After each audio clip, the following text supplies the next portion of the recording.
বাড়িতে রোজ একঘেয়েমি টিফিন না বানিয়ে মাঝের মধ্যে এই টিফিনটা বানিয়ে দিলে বাড়ির প্রত্যেকটা সদস্য খুব মজার সঙ্গে খাবে। এই টিফিনটা বাড়ির বাচ্চাদের একবার হলেও বানিয়ে দিলে ওরা প্রায় সময় খেতে চাইবে। এবং বানানোটা যে এতটাই সহজ, ভিডিওটা দেখতে দেখতে তোমরা কখন বানিয়ে ফেলবে তোমরা নিজেরাই বুঝতে পারবে না। তো চলো বন্ধুরা, আর দেরি না করে টিফিনটা ঝটপট শুরু করে নেওয়া যাক। টিফিনটা বানানোর জন্য আমি এখানে 2টো ডিম ব্যবহার করছি। ডিমটা ফাটিয়ে নিয়ে অল্প পরিমাণে একটু নুন, অল্প একটু চিলি ফ্লেক্স, এই চিলি ফ্লেক্সটা তোমরা ঘরেতে শুকনো লঙ্কার দানা বাদ দিয়েও কুচিয়ে নিতে পারো। অল্প পরিমাণে একটু ধনেপাতা কুচি দিয়ে দিলাম, অল্প একটু পেঁয়াজ কুচি দিয়ে একসাথে ভালো করে ফাটিয়ে নিচ্ছি। যে কোনো মুদি দোকানে এরকম বেড পাউরুটি পেয়ে যাবে। ঠিক রুটিগুলো এইভাবে কেটে নিতে হবে। বন্ধুরা, এই ছোট্ট রেসিপিটা তোমরা কে কোথা থেকে দেখছো অবশ্যই তোমাদের একটা কমেন্টের মাধ্যমে জানাবে। প্রথমে একটা চাটু বসিয়ে নিতে হবে। চাটুর ওপরে একটা প্যান বসিয়ে নিলাম। তোমাদের কাছে যদি প্যান না থাকে সেই ক্ষেত্রে একটা কড়াইও বসিয়ে নিলে হবে। গরম প্যানে 1 টেবিল চামচ বাটার দিয়ে দিলাম। বাটারটা সম্পূর্ণ এখানে লাগছে না, অল্প একটু তুলে নিয়েছি, পরে কাজে লাগবে। বাটারটা ভালো করে একটু ব্রাশ করে নিতে হবে।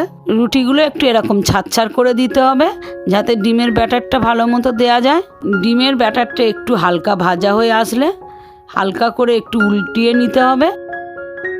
নিয়ে 1 টেবিল চামচ কিষান সস একটু হালকা করে চামচ দিয়ে লাগিয়ে নিতে হবে।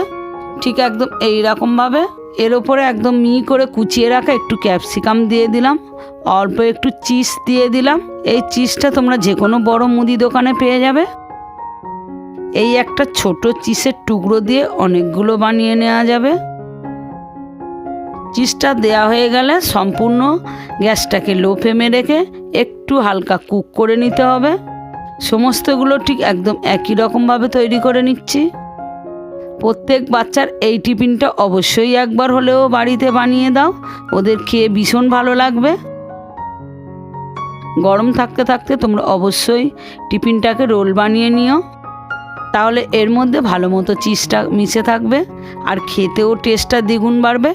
বন্ধুরা, আজকের এই ছোট্ট টিফিনের রেসিপিটা যদি তোমাদের ভালো লেগে থাকে অবশ্যই আমাকে কমেন্টে জানাবে আর নিজের আপনজনদের কাছে শেয়ার করবে।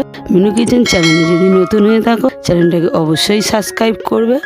দেখা হচ্ছে নতুন কোনো রেসিপিতে। তোমরা সবাই ভালো থেকো, সুস্থ থেকো।